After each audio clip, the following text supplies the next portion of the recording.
talk about now is how to program patches in this thing. And remember, you can always rewind the tape, okay? And you'll have a manual that goes along with this thing too, okay? So I'm going to explain this, and we'll take it from there. Okay, now if I had a split screen here, I could show you the effects changing when I make these patch changes, but I'm going to show you here. You'll see it yourself when it happens, right?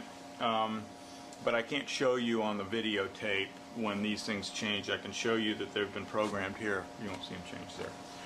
Okay, the way this thing works, you've got 22 banks of 6 presets across. Okay, so you can bank up 22. Okay, each of these 22 banks will give you another set of presets that you can program, and those can be the combinations of all the effects that we've just discussed, as well as MIDI patch change commands that will call up the individual programs in the effects themselves. Okay. So every time you step on a preset here, two things are going to happen. Number one, it's going to call up the combination of all of these 16 switches that you have here. Okay, those combinations, and at the same time, if you have programmed patch changes, those patch changes will occur simultaneously as well.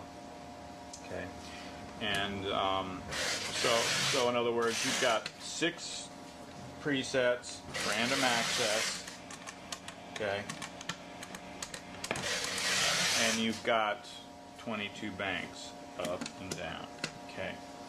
So this system, this box here, is capable of 22 per button.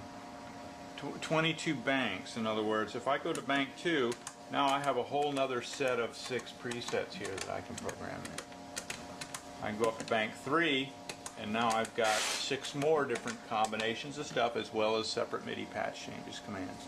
So what I typically tell people, you can arrange your presets however you want to do it. That's up to you. But you can also do it if you're programming like a set list or something. Usually I tend to tell people make it a bank per tune, you know, and you've got 22 banks. So you can scroll up and you can scroll down, okay, and call up. Now obviously most people aren't going to have, say, 6 presets, 6 different sound changes in a tune. Maybe they will, maybe they won't, but typically there's 2 or 3 or 4 maybe. But you don't have to arrange your presets that way. You can if you want, but it's a good idea to organize things in such a way as that you will be able to remember what you got going on. For example, you might typically put, say, down here like the solo patch or something like that, you know, where you go into your lead sound or something. You know, you might call up channel 3 of the amp, and maybe, I don't know, some particular effect you might have on or something like that, you know, 2290, boom, I just stored that there. And that's, again, that's how you store presets. You select the bank you want to be in. This is what you do. In order to store the combinations, not including the MIDI patch changes and stuff, but just the simple combinations of all the effects, you select the bank you want to be in this case we're in bank 1. Select the preset you want. For example, here I'm in preset 5 now, okay? And I want to set up a combination of stuff. So say in preset 5 I want Bogner channel 2, I want the Bogner's boost to be on channel 2, and maybe I want the 2290 on, and it maybe I've got it for a delay or something. You see, I've selected this combination.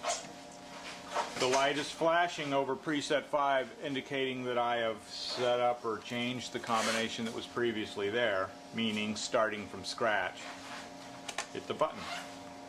And I've just stored that in that preset now. So when I come back to it, it'll be that combination of stuff. Now at any given time I can add something else, or in this case I can subtract something else. The light will flash indicating that the preset has been edited. If I go back, if I know what originally was there, turn it back on, the light will stop flashing, indicating the original preset that was programmed. So let's say for instance you go, oh, I want the Lexicon MPX1 on now. The light flashes, I hit the button again, and now it's programmed in as well. So when I come back to it, it will be there. Okay? That is a preset. Now, again, this doesn't count MIDI patch change commands and things like that, but we'll get to that in a minute. Now, remember I told you you've got 22 banks of 6 presets here. I go between any of these different presets. That's another thing. Bogner uses relays in its switching, and you might sometimes hear little pops depending upon what channel you're going from in the Bogner.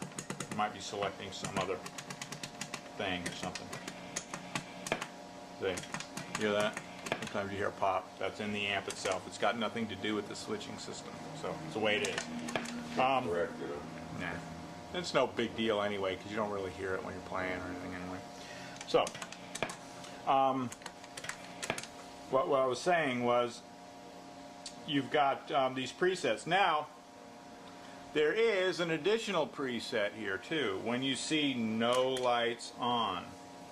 When no preset lights are on, you're in the global preset.